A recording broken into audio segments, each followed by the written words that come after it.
Европските амбасадори ќе бидат тука за вас да ја надминеми последната пречка за пристапување во Европската Унија. Ова го порача евроамбасадорот Михаил Рокас на конференцијата 30 години на Европскиот пат Северна Македонија Европска Унија следни чекори. Патот дотаму според Рокас е многу поблиску од тоа што мислиме, но не достига како што кажа, желба за обединување низ политичкиот спектар. Договорот е постигнат уште во 2022 година и да беше испорачан, земјава ќе беше фронтранер, пред која било друга земја кандидат, истакна Рокас.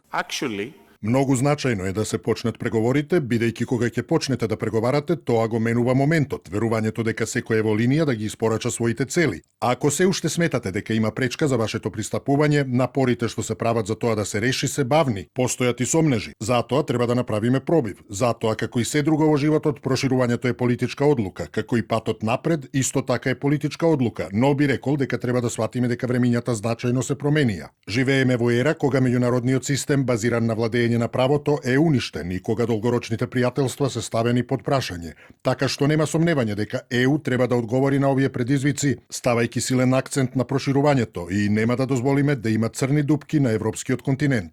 Министерот за европски прашања Беким Сали кажа дека по завршувањето на скрининг процесот, фокусот е ставен на забрзана испорака на реформи. Интеграцијата е процес на конкретна испорака на резултати, дополни Сали. Преку реформската агенда и планот за раст, државата веќе обезбедува мерливи резултати во клучните области, како владење на правото, јавната администрација и економското управување. Кредибилниот процес на проширување бара паралелна посветеност, силна реформска испорака од земјите кандидати и предвидливост од страна на Европската Унија. Деканот на правниот факултет Сашо Георгиевски, навраќајќи се на минатото, кажа дека првите години од процесот биле години на очекување, но и нереална надеж, повремени разочарување од сопствените потврлања.